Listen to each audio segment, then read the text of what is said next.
And if so, without further ado, we can get started.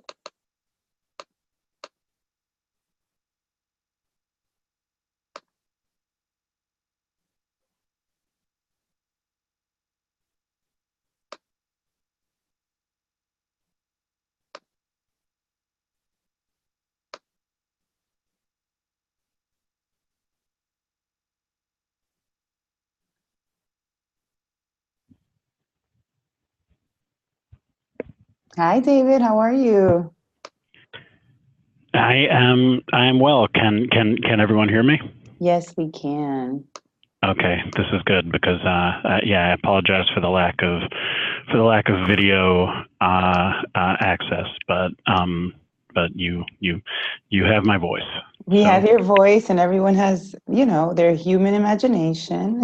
That's right. Imagine what a director of city youth employment looks like. Well, I've been told many times over the years that I have a great face for radio, so. Yeah, it's a good radio voice. That's true. All righty, so we'll get started. Thank you, everybody, for joining the Andrews Family Fund and our quarterly learning sessions. This is a very informal space where we do some rigorous and exciting learning, where we lift up the great work that our grantee partners are doing and other colleagues in the field, of folks dedicated to elevating best practices and learnings and collaboration in service of our most vulnerable young people, ages 16 to 24. As you all know, the Andrews Family Fund supports youth impacted by the juvenile justice, foster care, and other disruptive systems. And our work really exists because of our grantee partners and our funder colleagues. And so the learning session, if we were all together, would really be a casual space for us to break bread together and just chat about what are we doing, what are we learning about our work, and how to best support our young people. So today I will introduce you to our Executive Director, Leticia, and then I'll get us started on our conversation with a very exciting panel of speakers. So Leticia, take it away. Yeah, hi everybody. So good to see so many familiar faces. I don't have that much to add actually from what Manuela said. I just wanted to remind everyone that, you know, at AFF, we believe that every young person deserves more than one chance at an honest and fair and equitable and existence. And so this conversation, what I'm hoping is that we will not only talk about the great programs that I know Greg is going to talk about and Marjorie, but also how does this live in today's world? As we know, the economy is changing. How we think about work is changing or has changed. And so really want us to delve into, hopefully, how do these things come together, right? How do we begin to understand the changing nature of work and the role that, that we have set aside or put together for young people that are system involved? What will that look like in the future? But also, what does it look like today? So I'm hoping that this is an opportunity for us to explore that conversation, and brought on Jose Garcia from the Ford Foundation to really respond and give us sort of an intro to what we imagine and what we know the future of work will look like. So I'm going to pass it on to Manny. I think it's a great conversation. I don't think you need to hear from me anymore. We have a great set of speakers here, and I look forward to sharing this space with you. Wonderful. Thank you so much, Leticia. And so as Leticia mentioned, our learning sessions also are really a space for funders to do some learning. So some of you on the call are not necessarily funding in this space. And so we welcome you here to learn a little bit more about what it means to support youth and workforce development and training opportunities for young people. Some of you are board members of foundations, so welcome to learning about this work as well. And some of you are either grantee partners or program people in the field who are doing the work on the front lines. And so we welcome this really diverse circle of learners who have varied experiences. And so I say that to encourage you to not use jargon when you can help it. Try to really explain what it is that you're talking about in layman's terms so that everyone can follow along with you. And so with that, we would love to get started. I'll share a little bit of some of the background information on why we selected this topic for our learning session. This is our third learning session. The first one covered trauma-informed care and supports in police and community relations. The second one focused on the intersection between immigration and juvenile justice, and what are some of the things that our young people involved in both of those systems, what were they experiencing? And this one is focusing on workforce development and supports to help young people get on the path to stronger, more sustainable economic futures. And why is this important? Well, we know that overall, approximately 30% of Black youth between 18 and 24 are unemployed, compared to 20% of Latino youth and 50% of white youth nationally.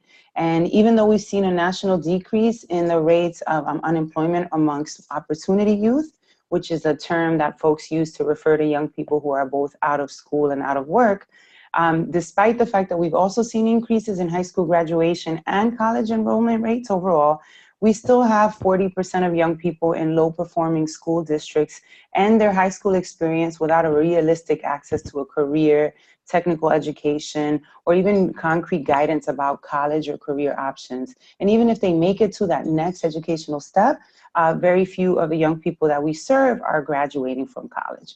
And so in addition to the jobs that youth are accessing, and we're excited to see young people employed, our colleagues at Jobs First have helped illuminate that a lot of these jobs are part-time jobs, and they are not necessarily on-ramps to long-term careers that are really going to pull young people out of poverty. Now, we add that on top of the fact that the youth that we really care about and are seeking to serve may have already come into contact with the juvenile justice system or the foster care system. And for those young people who, we're really talking about hundreds of thousands of young people across the country who've been impacted by the justice system, either adult or juvenile justice system, for primarily what are nonviolent offenses. And of the 75% of young people who come home from incarceration, most of them are rearrested within 5 years. So we're looking at a problem that is compounded by the fact that if you've come into contact with the justice system and you're looking for employment in the reentry space or just returning to your home community, you're going to face a significant number of obstacles, including a stigma of not being hired because you've come into contact with the justice system, including being placed in locales or counties where your records are not sealed or expunged, which means that employers have the ability to see your name come up. That also affects a myriad of other factors which allow you to get up, be healthy, be well, and actually make it to work. And so as people on this call, I trust we are all employed probably. If we're on a call learning about these topics at 2 o'clock on a Monday afternoon, imagine all of the things that you need to get to work and have a good day and stick with a job and do well at a job. Anything from healthcare to access to transportation to housing, and even the additional services we all need and the emotional supports like family, mental health care, and other kinds of supports that a lot of the young people that we serve may not have the family networks or the accumulated knowledge, the social relationships to understand and be supported in arriving at a workplace and succeeding and excelling. So you may get your foot in the door, but you may not be able to stay. And so we are really concerned about those barriers that our youth are facing. But even beyond that, and this is why we have our colleague Jose at the Ford Foundation and all of you who've been doing this work for a very long time, we have to really look at the work that we're trying to do in a national context, in the context of the economy. And so as AFF thinks about supporting programs and initiatives that really elevate opportunities for our most vulnerable young people who are typically excluded, we're thinking about what are the job industries, what are the economies that we need to be projecting out in the next 20 years, because we know that our economy may be changing. And so what does job preparation for our youth look like in light of automation in certain industries, in light of an explosion in the gig economy, in light of maybe a growth in STEM jobs, science, tech, math, and engineering jobs? What kinds of training and certifications and degrees and skills best position our young people to succeed, and including what are the additional supports or the program designs that are really most likely to produce their accessing those types of jobs. So we've had a lot of people apply to us for workforce development programs for youth impacted by the justice and foster care system. And we tend to see only certain sectors propose ideas. And so we really want to push the envelope here. And my colleagues here on this call are best positioned to do that. We want to really envision and reimagine what it means to service young people, to stick with them, and to give them a really true, viable opportunity to survive in a city like New York, where rents are growing, exploding, where maybe most people may or may not have access to that living wage and the additional supports needed. So I'm not going to speak anymore. I'm just going to jump into our speakers. But we really want to start to think collectively and want you to use the chat box to chime in with your comments, with any feedback. You can push back on anything that has been said. Use the comment box. This is a really informal family conversation about what's it really going to take to support the young people that we care about. So we will start with David Fisher. He's the executive director of the New York City Center for Youth Employment. And I've seen David speak a number of times, and I'm super excited about what he brings to the table here for young people in New York. And so, David, can you maybe help orient all of us here on the call and give us a bird's eye view from the New York City perspective about the way your organization is deploying a multi-agency, cross-sectoral effort to provide workforce and career development opportunities for New York City's young people? So take it away, David.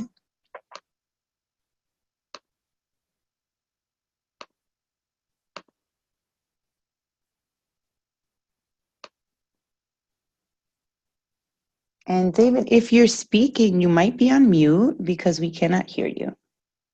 So just make sure you're not on mute.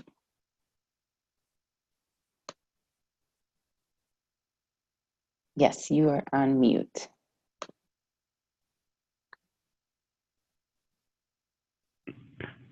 Hello? Now we can hear you. Perfect. Oh, wonderful. So weird. Yeah, I'm it's my first day with the new technology, so I apologize to everyone for that. So thanks, Manuela. Thanks for all of you who've joined this call. My name is David Fisher.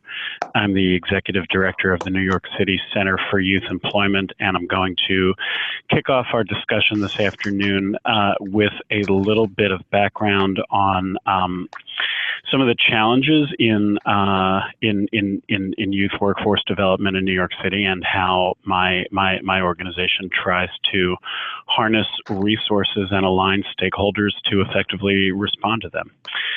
So everybody's heard the expression, you can't see the forest for the trees. And the youth workforce development field, the way that it's traditionally worked, is a great example of this problem. Traditionally, stakeholders have failed to see the forest in two respects. First, they typically approach the challenge of helping young people get ready for jobs and careers as if their institution, and this holds whether you're talking about a city agency, a nonprofit provider, a foundation, a school, or an advocacy group, is the only player on the field. Second, they consider each program intervention as its own thing, a self-contained unit, rather than one step along a continuum of experiences that young people need as they prepare for jobs and careers. So it's a doubly fractured landscape. You have disconnected stakeholders supporting disconnected interventions. And the result, not surprisingly, is a whole that's far less than the sum of the parts. Insufficient capacity, inadequate quality, and no guidance or consistency for young people already facing long odds to achieve steady work and economic security. Can we move to the next slide? In response, the de Blasio administration created the Center for Youth Employment. We are a project of the Mayor's Fund to Advance New York City. For those of you not familiar with the Mayor's Fund, it's an independent nonprofit organization that develops public-private partnerships to support mayoral priorities. Placing the Center for Youth Employment, or CYE, and I'll try to avoid the acronyms, but no promises. Placing CYE within the fund reflects our view that to build an effective youth workforce system, government can't do it on its own. It requires effective and sustained collaboration between the public, private, philanthropic, and nonprofit sectors. Next slide, please.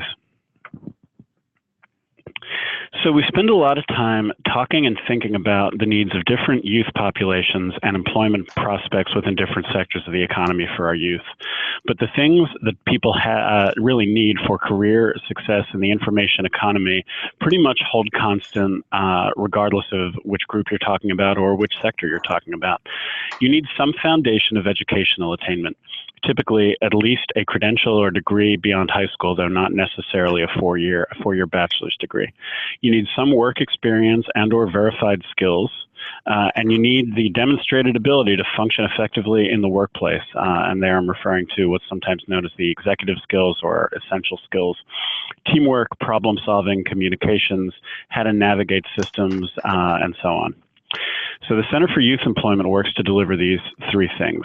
We believe that emerging trends in the labor market, including the automation of many functions across almost all industries and the increasing prevalence of independent work through the gig economy, mean that those young people that can't present a foundation of educational attainment, work experience, and workplace skills are going to be at increasing risk of life on the margins of our economy.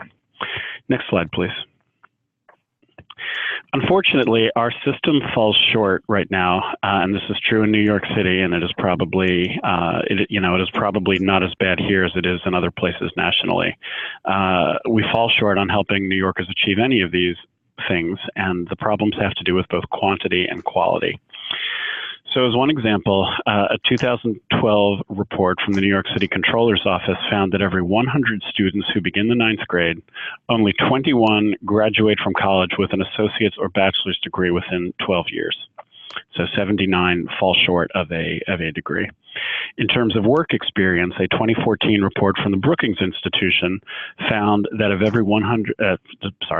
found that among the 100 largest metro areas in the United States, New York City had the 95th highest employment rate among 16 to 19-year-olds and 97th for 20 to 24-year-olds. So in terms of the work experience, we're not delivering what we need to. And multiple studies have found that although most educators and providers, staff from provider organizations feel that they do a good job of preparing young people for the world of work, employers overwhelmingly disagree.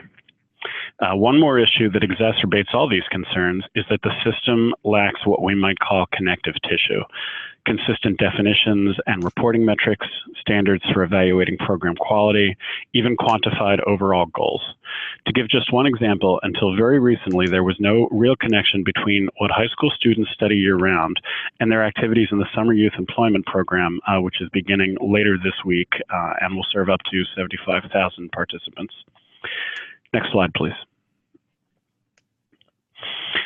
So Center for Youth Employment launched in 2015, May of 2015. So we just recently celebrated our 3-year anniversary. And over that time, we've made progress in addressing all these problems. We have helped to grow overall system capacity from about 64,000 slots across all programs in 2015 to almost 110,000 this year. We've launched new programs to expand high-quality internships, offer blended work-learn summer enrichment experiences for high school students, expand and coordinate services for high-need youth populations, and deliver retention and advancement services to newly employed former opportunity youth in partnership with Jobs First NYC, whom you'll hear from in a few minutes, among other partners.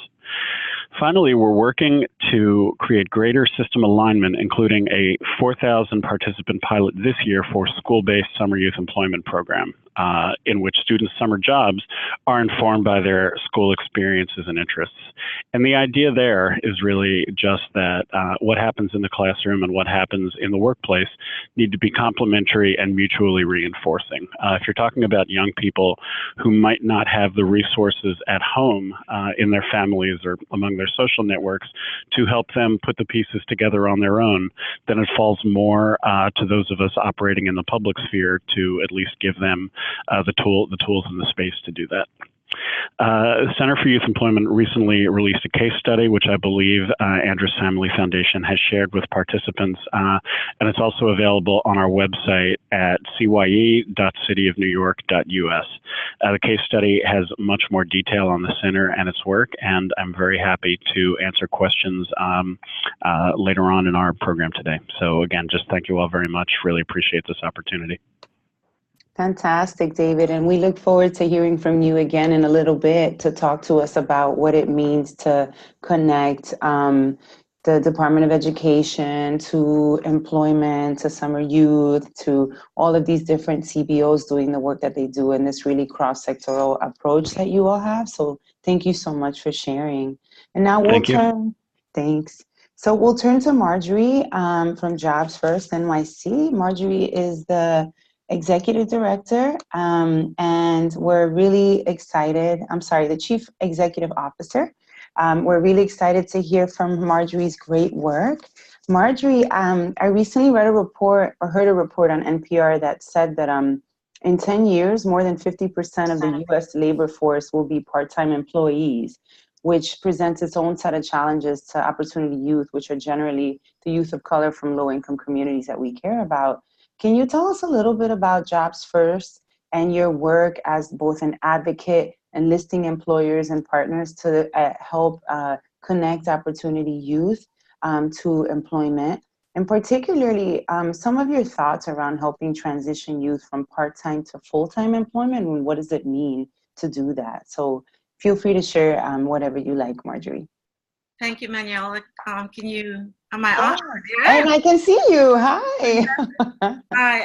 Hello, everyone. Thank you for joining us today. I'm calling from my vacation and taking a moment here to really talk about the work that Jobs First has been doing for 12 years. So about 12 years ago in New York City, we had what we considered a youth unemployment crisis. We had about 172,000 young adults 18 to 24 or out of work and out of school.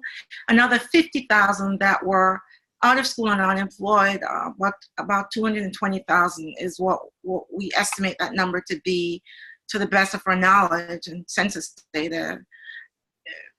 The community brought this issue to the attention of local New York City philanthropy, who proceeded to organize community-based focus groups and discussions across the city.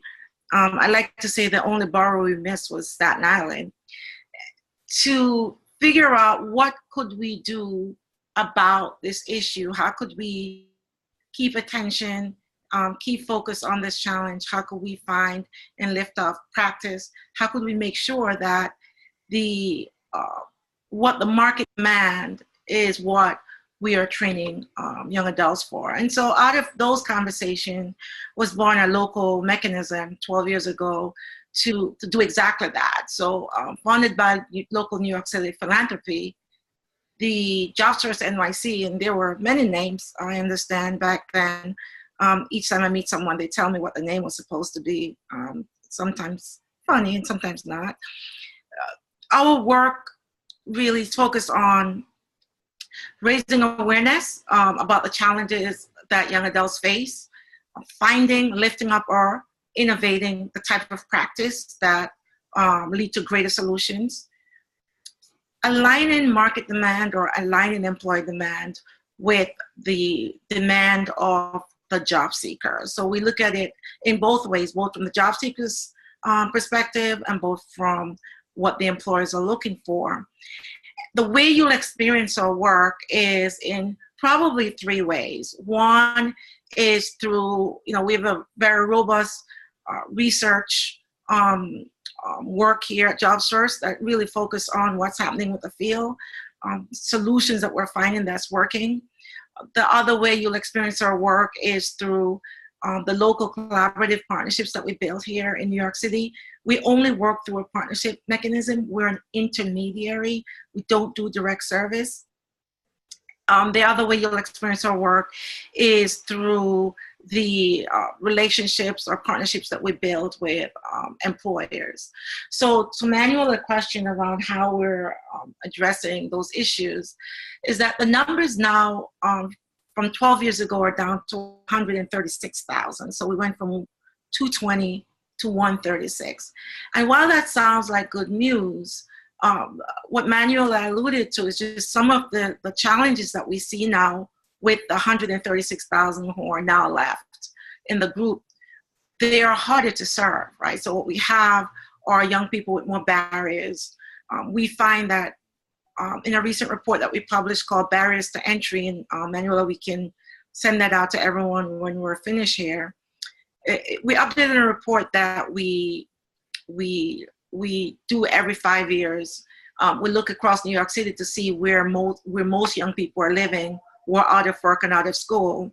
And we find that, you know, there's a significant employment among those who are 18 to 24 now, but most of those jobs are involuntary part-time. So it's not as if they got jobs, and I'm sorry, I'm moving a little bit just to turn the phone off here. It's not as if they got jobs and chose to work part-time. It's just that those jobs are part-time. Most of those jobs are in what we call the lower wage sectors. They're retail and hospitality, food service, and on the lower end of healthcare, like personal care. So that's where the concentration of jobs are. The pathways in the healthcare, even along the personal care segment, we think there's a pathway there, a robust pathway into higher paying healthcare jobs. But we don't find that to be the case in food service and hospitality, retail. And we know, if we've been following the news, that most retail jobs seem to be going away for the brick and mortar store. So if you're not able to go somewhere and apply for a job, if those places are closed, then where are those jobs, and how do we get young people or others into the new types of retail jobs? And so our challenge now is really to figure out, what do we do as a city to really focus on the 136,000 who are left? What do we do as a city to focus on those who are working part-time? How do we get them on career pathways? Two interesting projects that we're working on, one with David's office, is called Career Lift. And it's really looking, working closely with employers to look at their own practices on the ground, so that partially we can help them to look at how they can improve what they do, so that can lead to better retention for young people who are working with them. And how can we help them figure out to be transparent upfront about what career pathways exist within those places. And David can talk a little bit more about that project. But something that we launched about tested and pilot about 2 years ago. And one of the great things about being an intermediary, we can test and pilot new initiatives over a 3-year period of time without the greater ramifications that a direct service organization might have.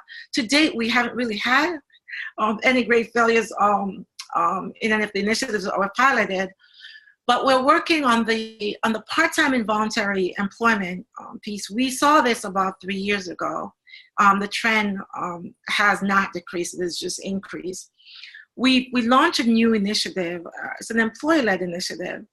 And it's a question that we're trying to answer, really, is like, could we string together 2 employment opportunities for a young adult who usually works a part-time jobs or a seasonal employment job? So essentially, we have a lot of young people who are working part-time and seasonal. We thought that if we could get some of these part-time and seasonal work employers in the room together and try to help them figure out how they could benefit from knowing that the people that they're getting have been trained, have worked someplace else, have been endorsed by another employer, that they would be more comfortable with the idea of working together to on-ramp and off-ramp employers. So if you are an employer that hire a lot during the holiday season, say Christmas season, when you off-ramp your employees in January and February, for example, could they be off-ramped to the set of employees that hire for the summer, right? So in New York City, the Wildlife Conservation Society hires over 1,400 people in the summertime, off-ramp about 9 or 1,200, depending on what they need to off-ramp in October. Usually those, many of those people don't have a next job to go to. Could they potentially go to a place like Uncommon Goods that hire 14 or 1,500 people in October and keeps most of them through January. And so we're working on that initiative now. We have about 142 young people are working across those employers. We just had our first off-ramp from Uncommon Goods from the holiday to working with Wildlife Conservation Society and the Coney Island Alliance, which is about 14 employers. So we're looking at ways to figure out, test new ideas around how we can take some of the conditions that exist now for young people and figure out if the market is what it is and there's not much we can do about the market, how can we intervene in ways that benefit not only the employers, but also the young people who are trying to engage in year-round employment. So we've just gone, we're in the middle of the second phase. We tested with 30 young people last year, and we expanded it this year to about 142. So we're seeing how that will work. The employers are really excited about it. They're happy to talk to anyone who wants to talk about what they're trying to do here. And we're optimistic about really beginning to figure out, instead of waiting for the market to often tell us what to do, is how we can intervene in the market to really shape how work happens for the young adults that we're trying to serve. That's fantastic, Marjorie. Thank you so much. And so now we're going to move a little bit more focused on the population of young people that are involved in the justice system. And so we'll turn to Noah Sheckman from More Than Words. So Noah, thank you so much for being with us today. And I wanted to see if you could just talk to us a little bit about your work as Director of Evaluation and Learning at More Than Words. In particular, we know that a lot of justice-involved young people experience trauma, and they often lack the social networks or supports they need to obtain and then keep a job. So what is More Than Words doing to help connect these young people to employment? And what do you think is particularly effective about using the social enterprise model to engage and keep the youth employed? Great questions. Hi, everyone. Manuela, I can't wait to talk about this. Just wanted to see if I could get the slide deck. Fantastic. Well, the fun part where you guys get to guess these numbers as they pop up on the slide, we'll miss that, but that's okay. I'll just briefly talk about it since many of us have already been talking about the situation that the opportunity youth are facing, right? And Manuela, I'm just going to need, if you can just kind of click through those numbers since everyone's already seen them. When we talk about what our young people are facing, some of these numbers are really surprising when you step back and look at them, right? So when we start with talking about the educational background, over 6 million 16 to 24-year-olds are out of school and out of work. That's 17%. And that's, when we talk about opportunity youth, that's a lot of who we're talking about. More Than Words, and I'll talk a little more about More Than Words in our model in just a second. We work with system-involved youth ages 16 to 24. So that's involved in the foster care system, that's involved in the juvenile justice system, that's involved in the homelessness system. And 60% of young people leaving state custody, so coming out of the foster care system, still don't have a high school diploma or a high set that's the equivalent. And then while 40% of young people in the foster system may enroll in college by the time they're 24, less than 3% end up getting a degree, whether it's associates or bachelor's. So that's the educational barrier that our young folks face. And then when we think about also with employment, 75% of young people coming out of the foster care system, when they're aging out and becoming independent, are either unemployed or underemployed. And you can imagine how much that leads to homelessness for former foster youth, as well as incarceration. 80% of young people, of people in prison, were once in foster care. And when we look at how much money we spend on young people to keep them in locked facilities, if I gave you $6 billion and said, create a system that's going to help young people who have tripped up, made a mistake, faced different situations, made maybe one bad decision, or maybe didn't make a decision at all, what would you do with them? I don't think it would be lock them up, right? So more than, if I can get the next slide. So more than words, different model, right? Our mission is to empower youth who are in foster care, court involved or homeless or out of school to take charge of their lives by taking charge of a business. So more than words is a $2 million a year book business where we, our gross revenue from our business is $2 million. We sell books online. We sell books in brick and mortar stores. We pop up in the community with books. Any type of book business you can imagine us being in, we are in it. And at More Than Words, we hold ourselves accountable for 3 major values. Empowerment, which starts with setting high expectations and letting our young people, these opportunity youth, live up to them, which they do in so many cases. We're entrepreneurial. We give youth the opportunity to come in and imagine and do things and build things and be part of that leadership and taking us where we go as a business. And then third, we're our last guiding principle is community.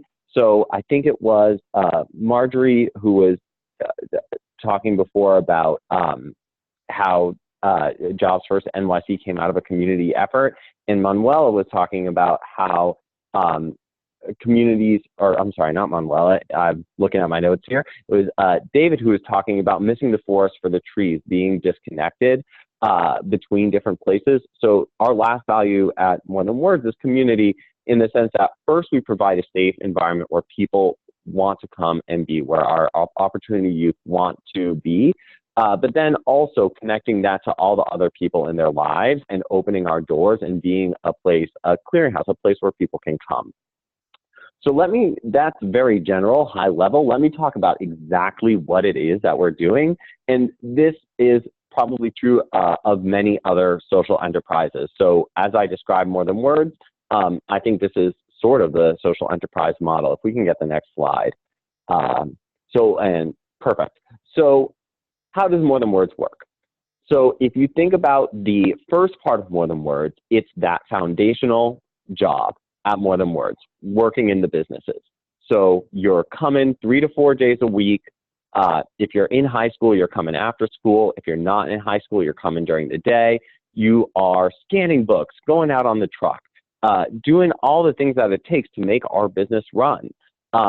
While you're at More Than Words, you also have a second job. That's your you job. You're working on yourself. So what that looks like is 1 day a week, you're coming in, you're participating in workshops, you're working on SMART goals that you define with your case manager. And in those 6 to 12 months, you're building this habit-forming experience of showing up, having people expect very much of you, stepping up to different levels of expectations as you move through, and becoming a leader of your peers. If you can click one more time on Manuela.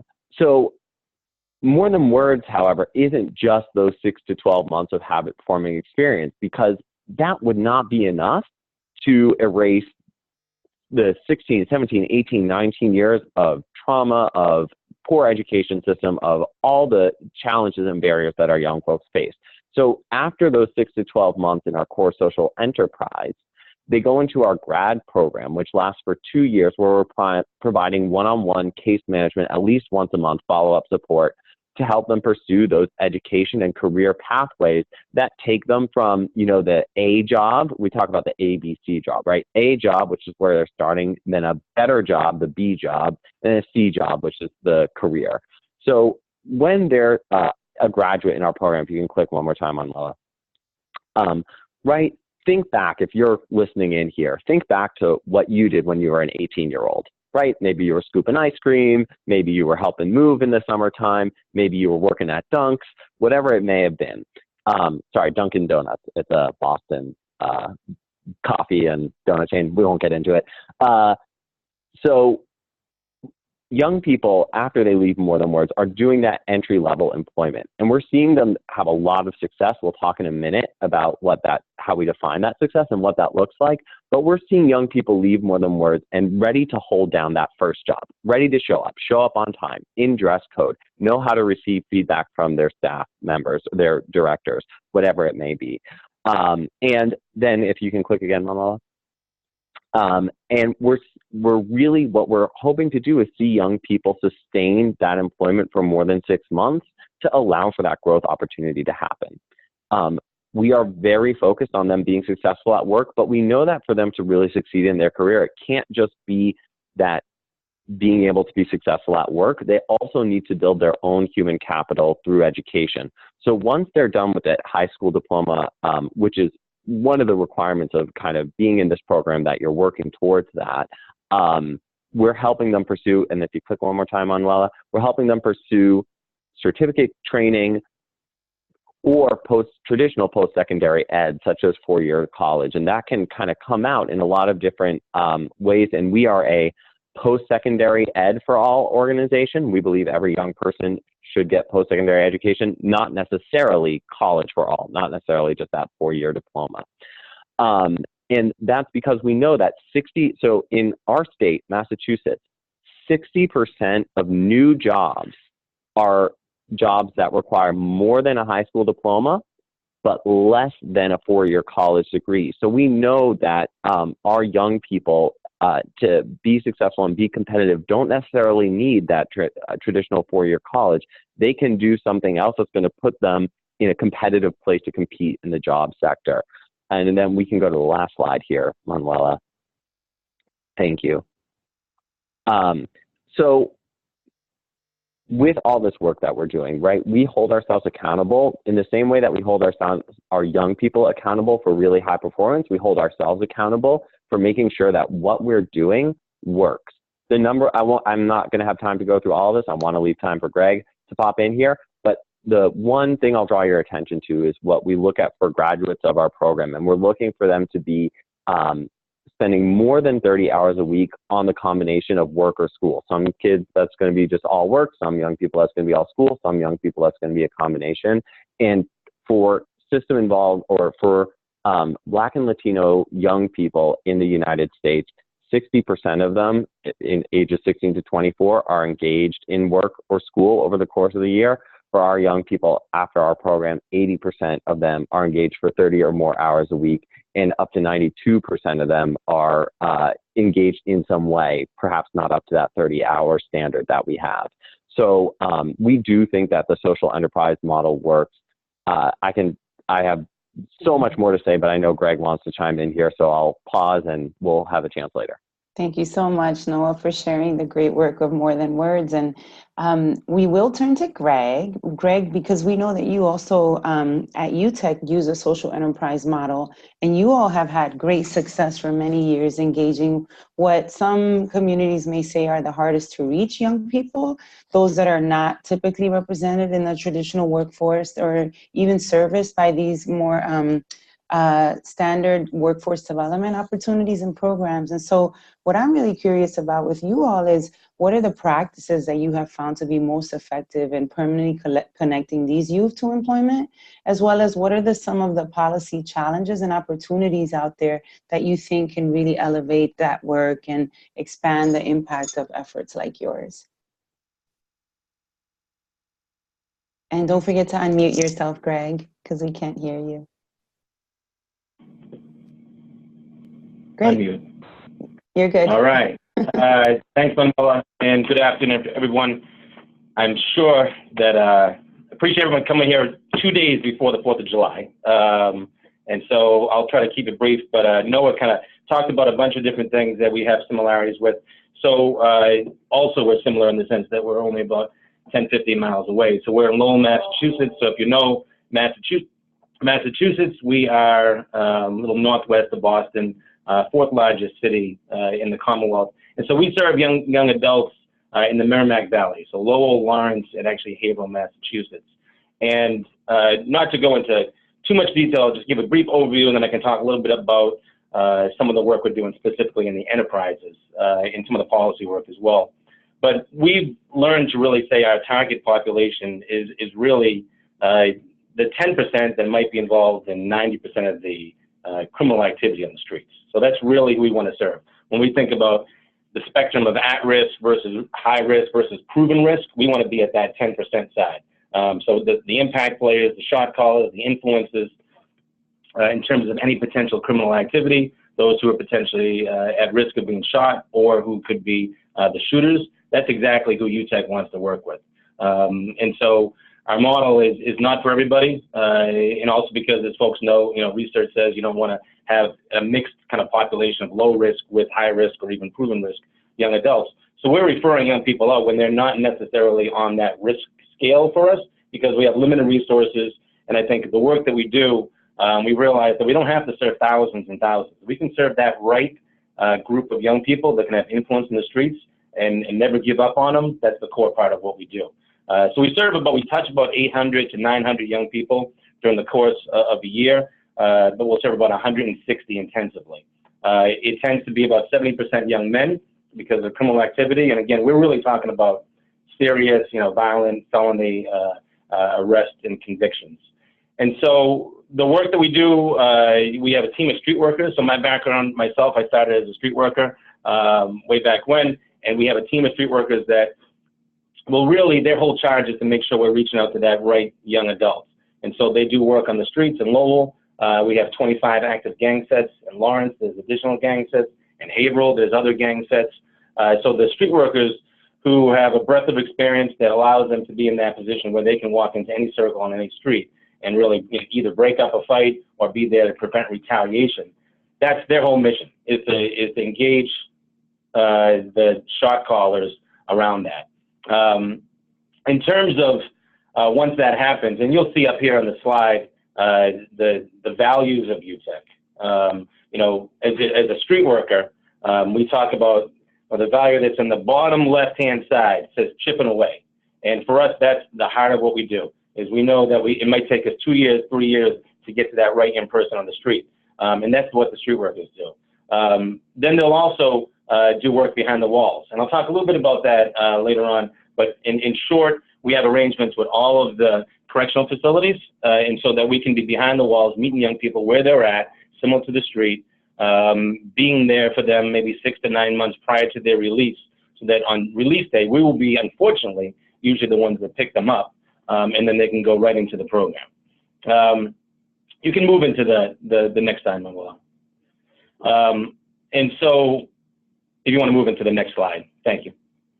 So this is a little bit about our outcomes. And so we've learned to say, our compass is pretty specific. It's to reduce young people from recidivating and going back into jail. It's to increase, simultaneously increase their employment and educational outcomes. We serve young adults 17 to 25. The average age is 20-21. When young people walk in the door, they have multiple arrests or convictions. They walk in the door probably at a 6th grade academic level. About 80% have been dropped out, kicked out, pushed out of high school. Some that come to us with their high school equivalency have gotten that behind the walls.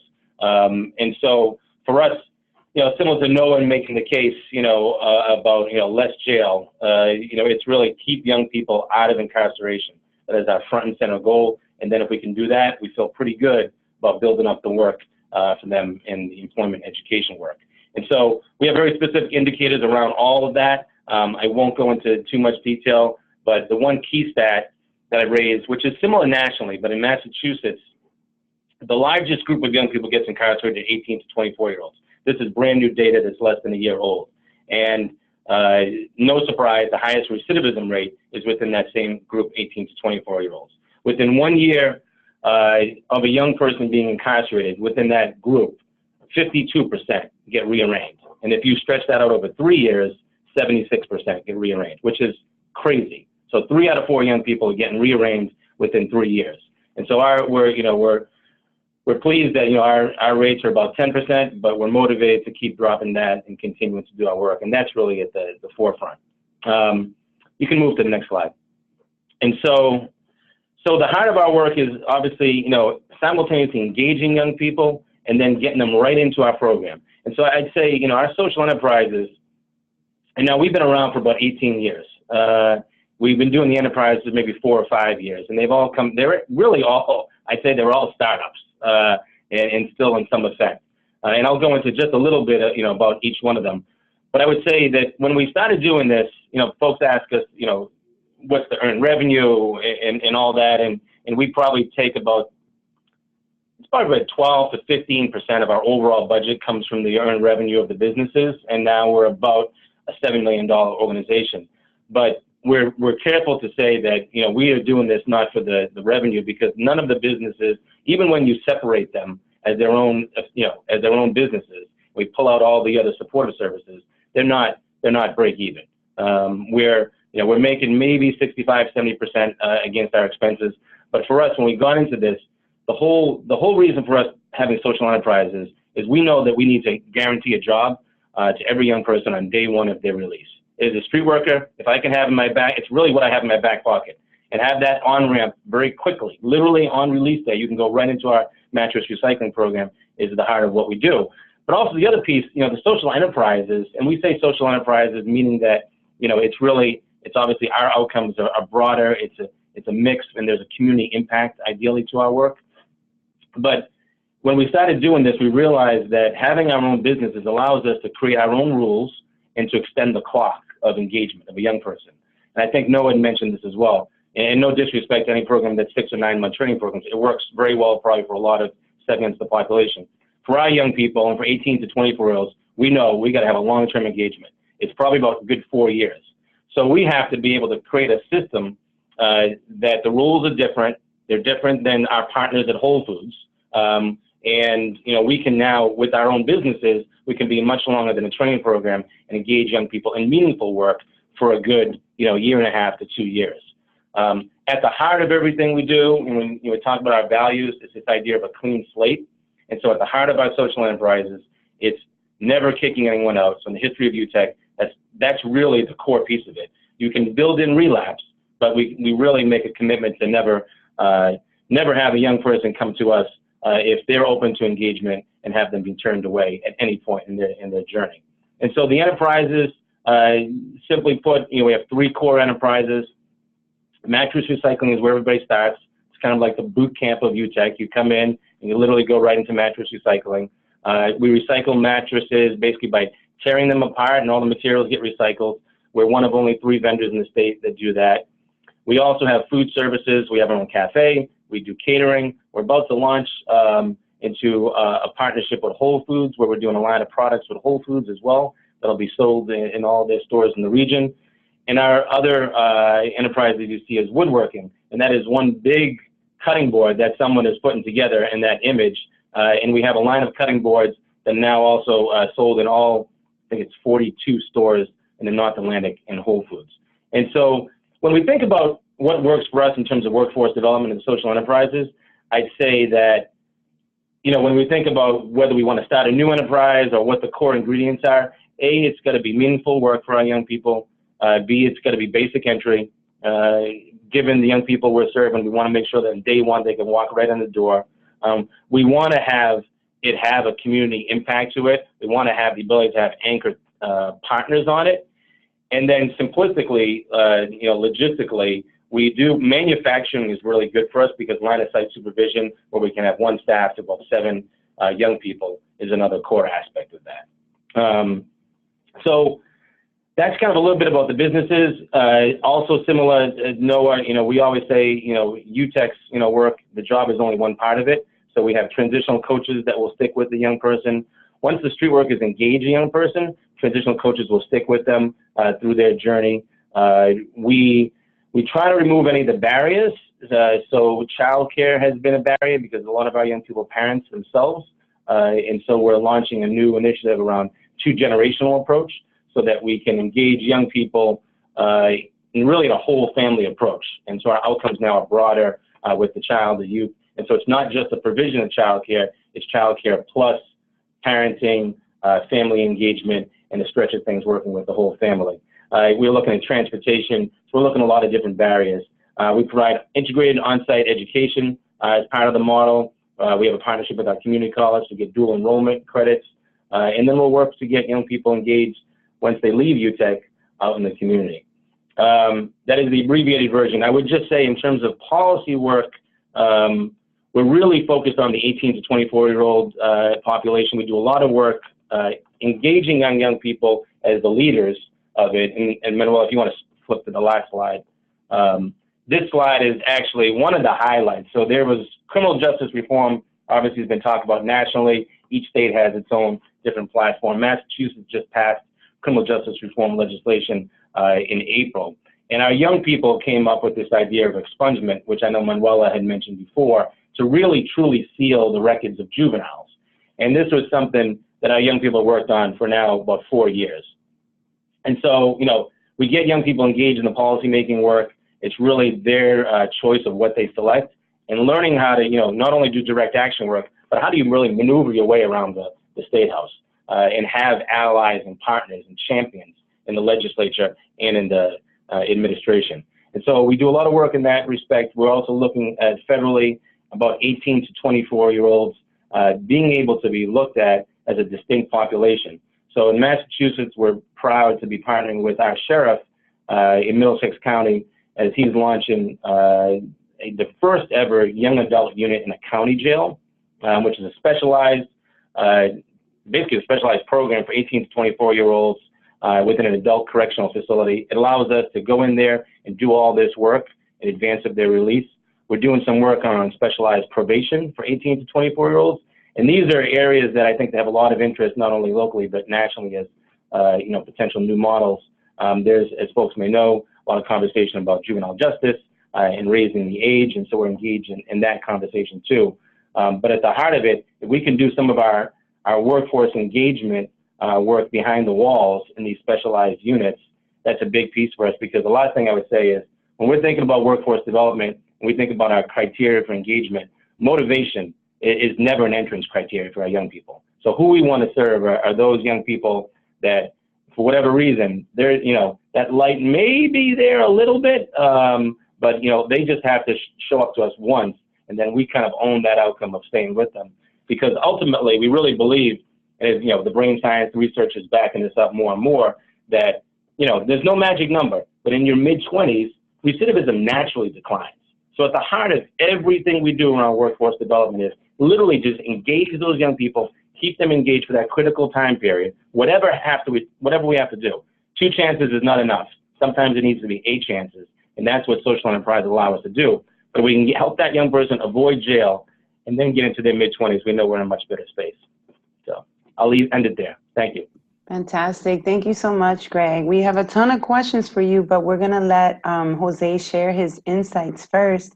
So everyone, please welcome our colleague, Jose Garcia from the Ford Foundation, and used to be a colleague with us here at the Surdna Foundation, Andrews Family Fund. So we are definitely big fans of Jose.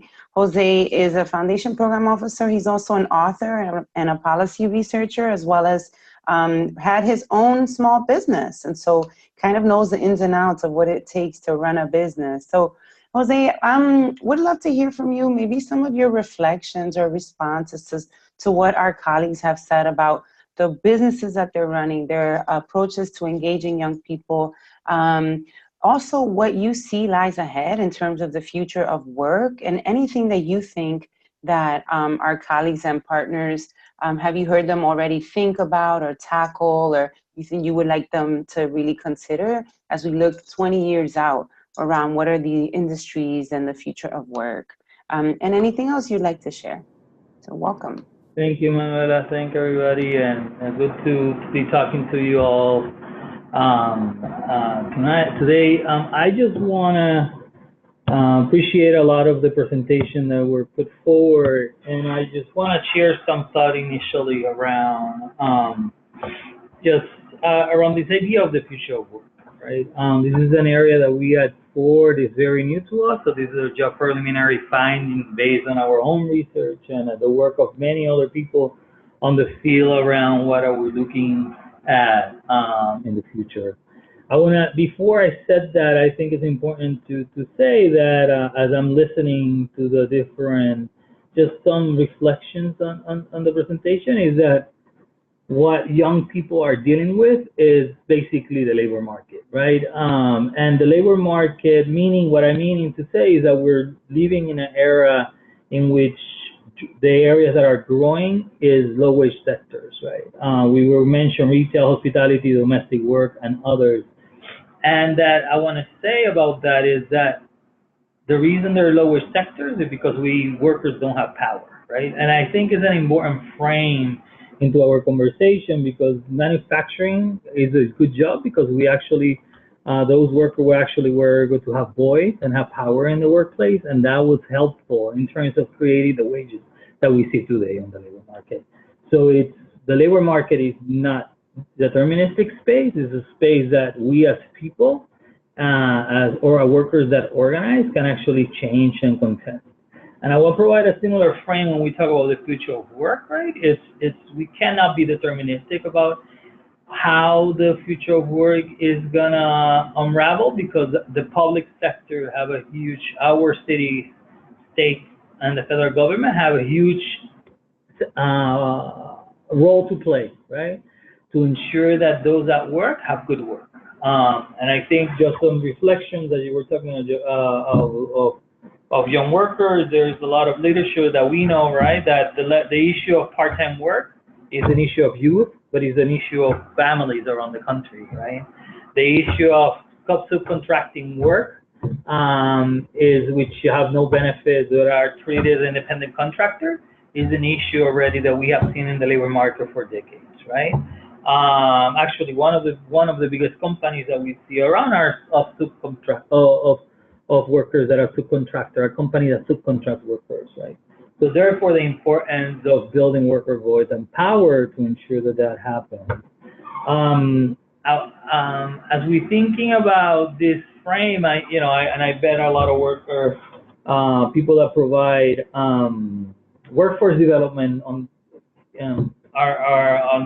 hear this before, but I think that the frame that I like in this space is like we have to lift the floor, right? The floor is too low, so we have to build it, because there's no way to get out of it, because those are the sectors that are growing. And we have to build the ladder, which is a lot of the work that you guys are doing. But we need to do this in tandem, right? I want to then now talk a little bit about what we see on of this future of work conversation. I think the conversation in this arena have been kind of overemphasized, this idea that the robots are coming, and we're going to be without jobs. And I think that the general sense after, McKinsey and others have put research out there that jobs, as any other transition, we basically have 4 industrial revolutions in this country, and this is the 4th one, right? And usually what happens is that, yes, some jobs are disappear, but new jobs emerge in the labor market. And I think, Manuela, to your question, around 10, 15 years in, the general assumption, the ranges are huge, right? But basically is that what we're going to experience is just sectoral moves. That jobs, certain sector of the economy are going to decrease, and some sectors are going to grow. And I think one of the, as I'm listening to you, because to be honest with you, this research focus on opportunity use and so on is important, and I think it's important for you to think through is what are the jobs and what are the characteristics of the labor market that we see will shift, right? And what we're seeing is that there's a couple of general but clearly areas that we see that could happen, right? That our concern is that repetitive jobs will diminish, right? But repetitive jobs in very unpredictable physical environments actually could maintain, like gardening, for example. This is a job that, it's heavy machinery, but also you might have to cut corners or trucking inside of cities, for example, is one that is unpredictable because we don't have the technology still to deal with this type of stuff. Retailing, right? We already see an increased number of those disappearing due to e-commerce, but what we see is an increase of warehousing, right? And this is a great example of the importance of advocate for better wages, because those can be good jobs, or actually they can be horrible jobs. At this point, they're also horrible jobs.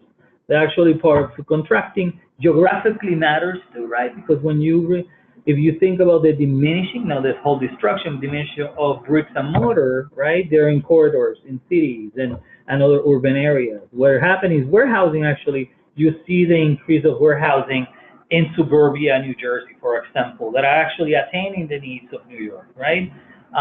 So I think those are important considerations, and I know you guys think about it. It's like geography, racial issues, issues of criminal justice seems to clearly overplay, right, on all these different pieces. Interesting enough, what we know because of the changing in demographic, caregiving is still a very important part of the sector. Again, but there are good, bad jobs, right? So how do we ensure that caregiving actually is actually a good job? It's an important part of the conversation because those are areas that are still is going to grow due to the age of the population. I think, creativity, issues of creativity, even in the retail area continue to grow, but what's going to grow is warehousing and customer service. So those social skills, things that people, the human interaction, right? There's certain pieces of it that we are not going to lose to technology. And actually, it will be more valuable to jobs. So what we know is that, and let me reframe what I said before, what we're going to see the diminishing is actually a particular task of particular jobs, right? So you might work on a store, but what we will probably see is that the people that check you out is a company. I mean, we already see this, right? Is a machine, but the person that actually is telling you, for example, in different, in a specialty store around what you do and how to do it, right? That will not be done. You will not have that in a computer. And I think that's an important part of it. An important part of the other piece of this puzzle is that we are thinking and trying to understand is how is this going to actually be, impacting in the technology sector. And I think generally we see, a lot of people are putting emphasis on IT workers, particularly from computer science and software and developers. But those usually, as people know, have college education. But at the same time, we can see the occupations such as web developer, electronic technician, that actually require secondary education. I think knowing a little bit those spaces, we have to see who have access to those jobs, right? How our communities of color and low-income communities can benefit from that, as we have also as people getting jobs using logarithms and other social media and others to actually make decisions who actually get those jobs, right? And I think we have this general preconception, I don't think people in this call, but it's the general public, that data will make everything more fair. But as we know, data actually have huge already biases inside its own data, right? And who usually build those logarithms are not necessarily people from our communities, right? So that will have huge implication of those that are actually how jobs are being accessed, right?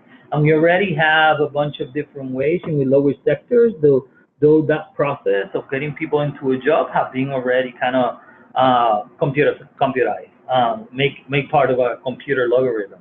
And I think that's an important other area of advocacy or for workforce development to be mindful about. I bet you already are mindful about those things. Another area that is interesting is the construction sector. The construction sector, those areas that tend to be more predictable, tend to be the ones that probably will disappear, right? And who are usually those most predictable? People that have less education, and usually in cities are people of color, right? So we have to think through of like which one are not, right? What are the jobs that actually will upkeep? And usually are those repair workers, construction labor, electricians, carpenters, plumbers, and so on and so forth could be an upkeep. And I think particularly in the construction sector, going back to the issue of the government, right? We know that our infrastructure is decaying, and we know we need a huge investment on that. And I think that's an important part of what we think about the jobs of the future. How do we think about infrastructure as a critical part of it? And but clearly, as we are today, that investment is not happening. The last thing I will say, because we only have 15 minutes, is that I think we should treat this is a transition in the economy due to technology, as if it was in manufacturing with machinery. And I think through those times, the government was hugely important to provide the not only the workforce training, but also helping mentorships and other types of support for workers to transition. And in the way that our cities and states actually help workers transition, we're going to see a better economy. In the way that government don't do that, actually, we're going to see a lot of people suffering more than we're used, even more than we see today. And I think that's an important part of the conversation, is to ensure that our people, that we invite cities and state and federal government to think about this as a new transition, which huge public investment could be very beneficial, not only for workers that we care about, but also for the economy. And with that, I will say thank you for Andrew's Family Fund for putting this together, and welcome the conversation. Thank you so much, Jose. And there's so much to talk about. I just want to encourage our participants to go ahead and chat in any questions you may have. We would love to hear what you're thinking about and what kind of questions you'd like to pose to our panelists. And I'll start while you all are typing in. Recently, the Supreme Court issued a ruling that will actually hurt the ability for public sector unions to acquire paid union dues. And so to your point, Jose, around what are the ways that people power and organizing and policy work can impact the way resources are distributed and encourage more of these efforts that are being very intentional about training and engaging disconnected youth into the future of labor or the current existing labor market. I wanted to ask you, Greg, if you could share a little bit about what are some of these opportunities that UTEC is looking at to ensure that, given that your business is not, it's a social enterprise and you all are not breaking even. However, you're providing a critical service to the community by engaging those that are most likely to be involved in crime, where we could technically do some math and say the financial impact of not taking care of this population can reverberate across the community and can be infinitely more expensive potentially, right? So I'm just curious for you, like if corporations are getting tax breaks and are getting procurement contracts, like what are the things that government and local policy could do to support the work that your business is doing and who you're engaging? And that goes for you too, Noah. What are some of the things that we can really think out of the box around to support the kind of work that you all are doing? Sure. Yeah, great question. I mean, I think on our end, there's a few different areas we're exploring.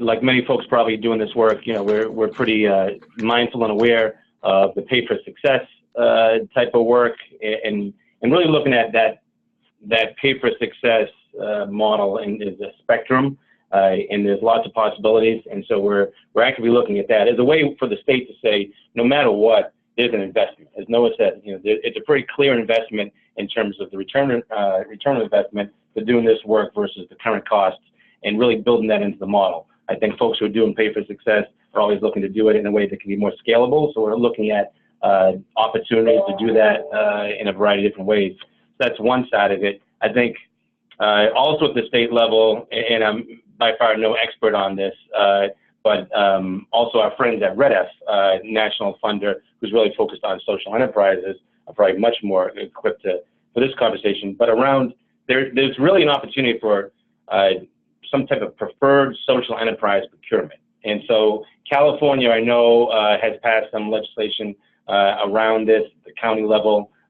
We are really interested in looking at different models for this to say that the work that UTEC does, and more than words do, in addition to the work of our primary mission of serving our young people and providing them a path towards education and employment, we're providing services and goods that the state has to purchase no matter what, whether it be mattresses, food, and so forth.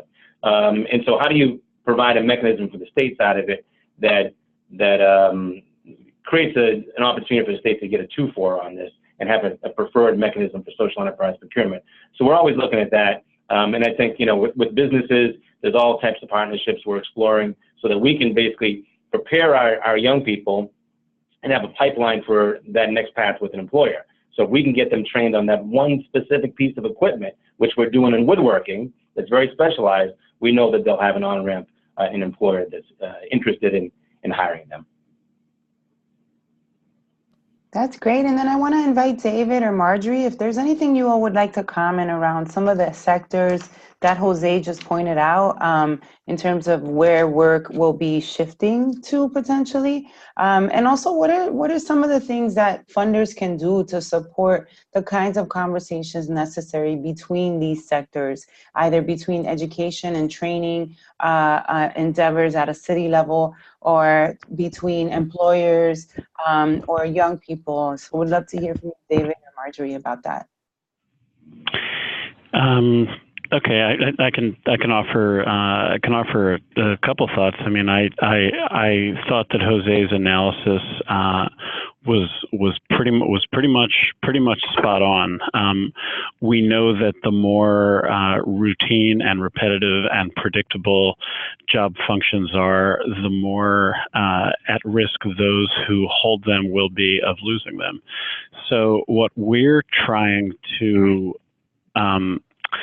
really push our partners, mostly in the public sector, and I'm talking about the New York City Department of Education and the Department of Youth and Community Development, to consider is how they can adjust their programming to get young people ready for a wider range of opportunities and really kind of chart their own course through the labor market. That isn't to say that the traditional teenager jobs are totally going to go away, but we want to make sure that that provides a stepping stone rather than a dead end.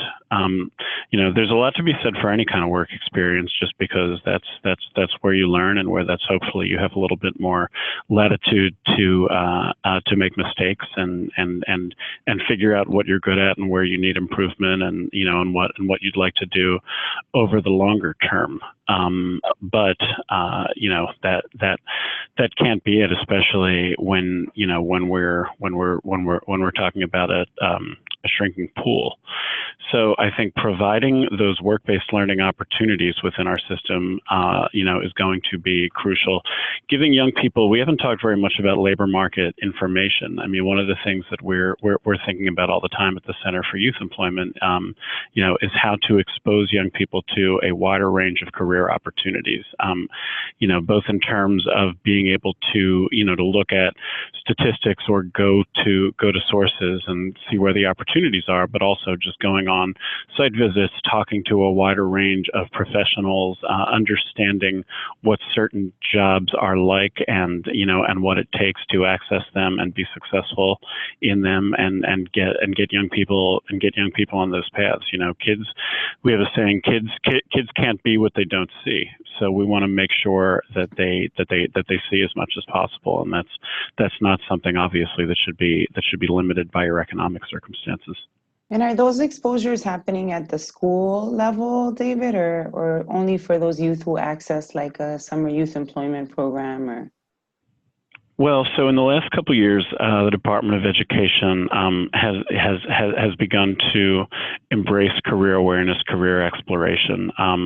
They now have, I think it is in January, they have Career Exploration Month every winter, where a lot of participating schools will connect with their community-based organization partners or groups like the Center for Youth Employment to say, hey, we're interested in doing site visits or having guest speakers come in or doing a career fair at our school. And I wouldn't say that that's the majority of the schools in the system yet, but from close to zero a couple years ago, other than through career and technical education programs, we're already up to a couple hundred, and I think the intention is to keep expanding it. And I mean, I would also say that if we limit this just to high schools, we're doing ourselves a disservice. We really want the career preparation discussion to begin no later than middle school. And there are ways to do that that are fun and engaging for young people, and that, far from distracting them from their studies, kind of provides some context and immediacy and excitement. We don't see any conflict at all between career readiness and traditional academics. We think they're mutually reinforcing. Fantastic. And so we are yeah. I was just going to say one last point, Noah, and you can be the first to respond and add the point that you're about to say, is we are 9 minutes to time. And so I wanted to do a quick round between every speaker, where if you could kindly lay out a set of recommendations or actions, either for the funders who are on this call or for the community-based organizations who are in close partnership with the workforce training programs or serving the young people that we're talking about. So if we could take 2 minutes each person to talk about what are the things you want funders to fund or things you want them to consider, or what would you like other community-based organizations to think about as we do what Jose said, which was, raise the floor and build the ladder. And this was Leticia wanted us to potentially explore that. So if we could start, you can start, Noah. Any specific action points for funders or for organizations, as well as the point you were just about to make? Okay, I'm going to cheat and make the point I was going to make and then respond to that, but I'll do it all in 2 minutes. One thing in response to Jose, David, and Greg, when we talk about setting young people up to work in uncertain markets and markets that are changing, in a labor market that is not going to look like it looked 10 years ago, what we do is look for guidance as to like, what are the workforce competencies that most set up young people to succeed, and talk with them about that and give them feedback about those things. And based on research, we know there's social skills, communication, higher order thinking, positive self-image, so that's an internal one, and self-control, right? And I know that for Greg, that they might not use those words, but there's the specialized in stuff that they get at More Than Words, at UTech, in using that special woodworking machine, but then a huge focus on those other things that are going to set you up for success in any job, and really reinforcing that over the time that you're working with the young people. So now I have 1 minute left to respond to what can you all do. And you all come from different places, from different sectors, from different economies, from different regions. So what I would say is, if you're in a position to share about the social enterprise model, if you're in a position to hire people who have worked at social enterprises, if you're in a position where you can let people know that there's not an us and them, that this is a way to hire people who have had a different life experience perhaps, and have faced different barriers and had many different unfair things happen to them over the course of their young life, and they are amazing, they're incredible, they can do so many things. They just need the opportunity, the space, the community, the right level setting. So if you can do anything to support social enterprise, talk up social enterprise, fund social enterprise, please do that. If you can advocate for systems change, if you're in a place where you can help our politicians change the way that the system treats young people who are in foster care, who are coming out of criminal justice, that is a local effort, but it can go so far. We've been doing work with the DA's office in coordination with UTech and other organizations. So if you can do that, do that. I have an enormous wish list, but I know everyone else does too. No, that's awesome. Thank you so much, Noah. And Marjorie, your organization is extremely skilled in these cross-sectoral conversations. Would love to hear from you what you think funders in particular should be doing. So I think what we've learned over the last 12 years is kind of what we intend to press on and focus on over the next how many years, is that there are three ways that we're looking at the work now. Is one is that we're markets and governments do not intervene. And so we often find that in local communities that are highly under-resourced, that you have a limited interaction between the market and the government in those communities. We feel that it's important. It's the old saying that communities know best what they need best. Well, it's the same idea that one strategy that we'll engage and would encourage others to look at is that we've spent a lot of time on collective impact work and community organizing over the last few years. I think we need to continue to focus that way. The way that we look at our work is that we need to focus on organizing the local talent development infrastructures in communities.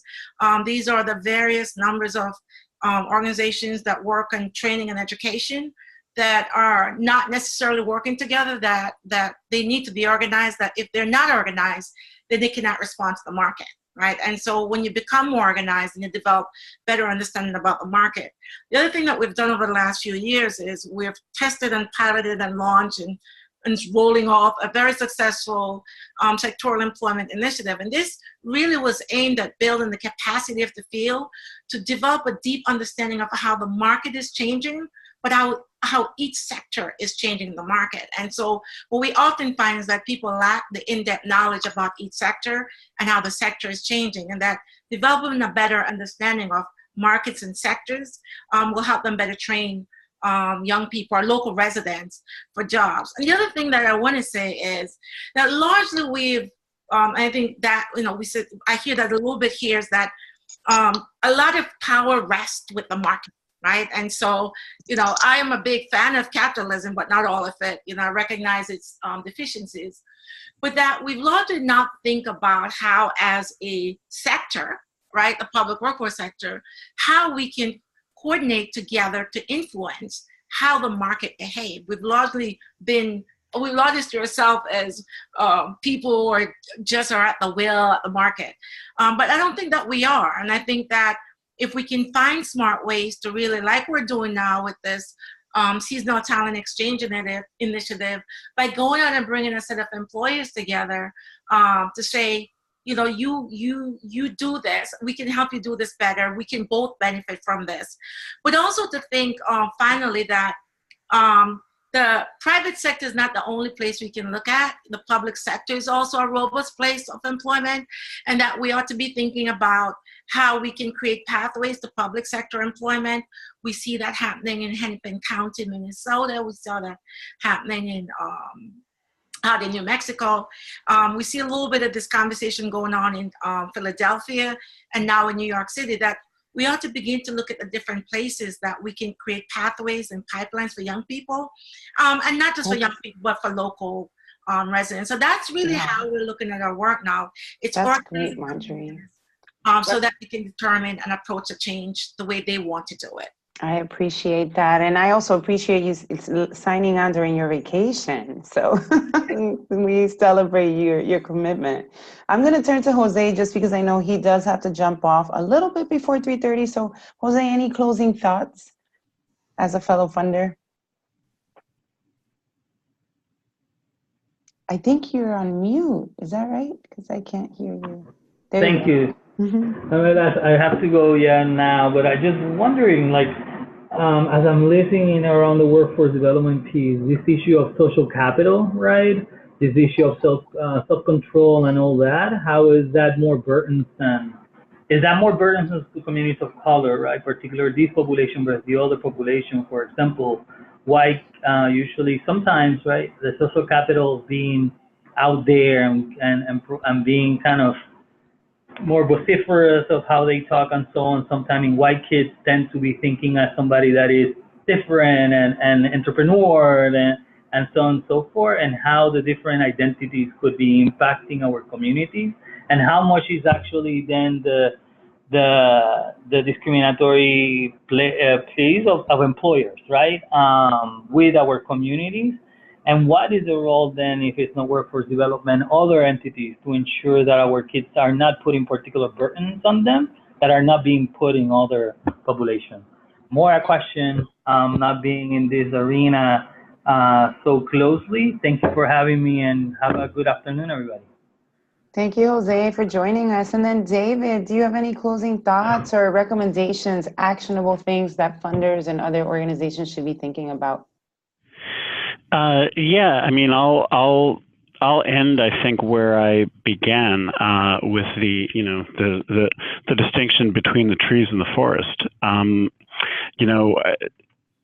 We ultimately need to see this as a shared problem that has a shared solution, and our role certainly within city government at the Center for Youth Employment has been almost to function as shuttle diplomats between our various partners on the public side, explaining that they are pieces of a larger whole. And so my suggestion to funders on this call would be to consider their work through a similar lens. we all love program design, and it is really exciting when you can come up with something new that that shows encouraging results. But the question, I think, always has to be, how much can this be scaled, and what are the opportunity costs of doing this as opposed to doing something else? I sometimes wonder if it's just kind of something in human nature, that our urge to own and claim things and say, oh well, we did this sort of more than anybody else, and isn't it great?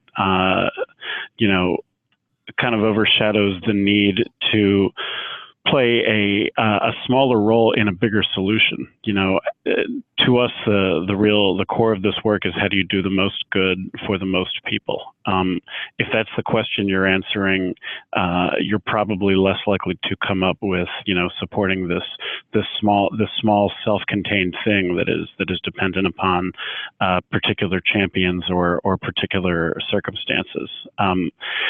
Some of the most transformational things we can be looking at are probably some of the least sexy things. Data system infrastructure, public accountability measures, standardizing definitions, trying just to make collaboration easier for everybody involved. And so, my wish is that we all sort of come closer to embracing that big picture view and a long-term perspective, and focus on what's really going to move the needle for large numbers of young people.